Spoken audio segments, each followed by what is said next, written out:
माननीय महामहिम राष्ट्रपति की मंजूरी के बाद हमारा राज्य उस श्रेणी में खड़ा होगा जहां एक से ज़्यादा विवाह करने में अपराध होगा।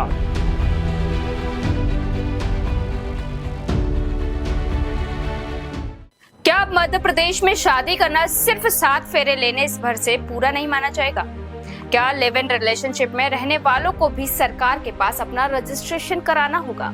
क्या नौकरी, संपत्ति और परिवार से जुड़े कई नियम अब बदलने वाले हैं? अगर आप मध्य प्रदेश में रहते हैं तो ये खबर आपके लिए बेहद जरूरी है, क्योंकि विधानसभा से समान नागरिक संहिता यानी यूसीसी विधेयक पास हो चुका है और अब आगे राज्यपाल और राष्ट्रपति की मंजूरी के बाद इसके लागू होने की प्रक्रिया पूरी होगी।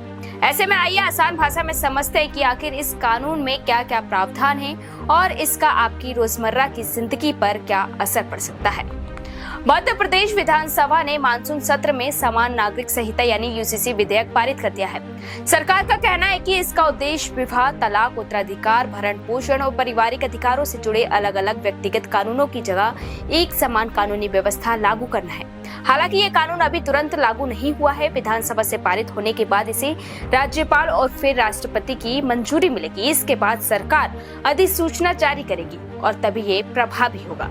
लेकिन इस कानून का सबसे बड़ा असर शादी के रजिस्ट्रेशन पर दिखाई देगा। अब सिर्फ शादी करना ही काफी नहीं होगा, बल्कि उसका कानूनी पंजीकरण भी जरूरी होगा। अगर आपकी शादी 23 सितंबर 2008 के बाद हुई है और अब तक उसका रजिस्ट्रेशन नहीं कराया गया, तो कानून लागू होने के बाद तय समय सीमा के अंदर विवाह का पंजीकरण कराना होगा। यदि पहले से विवाह पंजीकृत है तो दोबारा रजिस्ट्रेशन की जरूरत नहीं होगी। वहीं 23 सितंबर 2008 से पहले हुई शादियों के लिए पंजीकरण स्वैच्छिक रहेगा। और हाँ, खास बात यह है कि अगर कोई व्यक्ति मध्य प्रदेश का निवासी है लेकिन उसकी शादी किसी दूसरे राज्य में हुई है, तब भी उस पर यही नियम लागू होगा। यदि निर्धारित समय में रजिस्ट्रेशन नहीं कराया गया तो रजिस्टर नोटिस जारी कर सकता है और 25,000 रुपए तक का जुर्माना भी लगाया जा सकता है। हालांकि केवल रजिस्ट्रेशन न होने से आज शादी अपने आप अवैध नहीं मानी जाएगी। साथ ही नौकरी करने वालों के लिए भी बड़ा बदलाव प्रस्तावित है।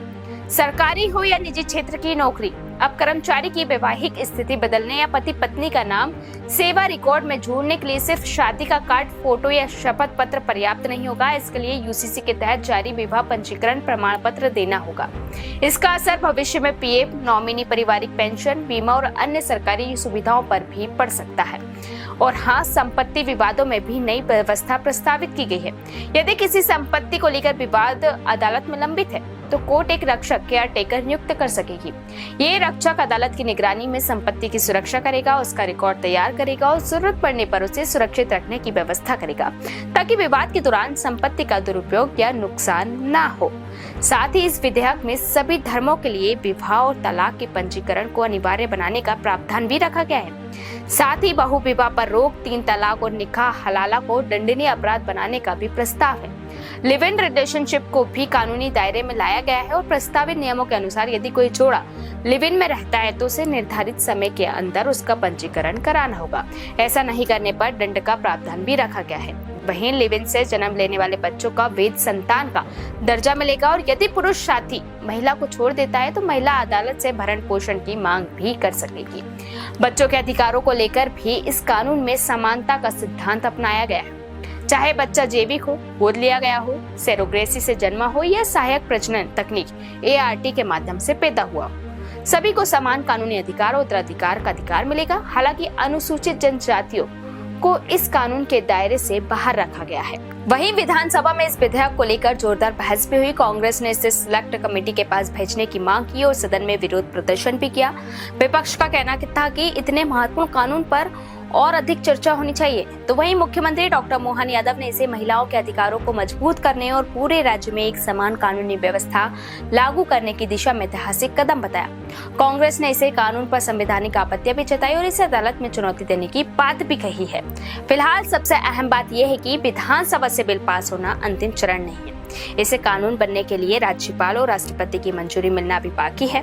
मंजूरी मिलने के बाद सरकार अधिसूचना जारी करेगी और तभी ये पूरे राज्य में लागू होगा। इसलिए मध्य प्रदेश के लोगों को आने वाले समय में शादी का रजिस्ट्रेशन, नौकरी के दस्तावेज, संपत्ति और पारिवारिक अधिकारों से जुड़े नए नियमों पर नजर बनाए रखनी होगी। और आने वाले महीनों में यही बदलाव लाखों लोगों की कानूनी और पारिवारिक जिंदगी को सीधे प्रभावित कर सकते हैं।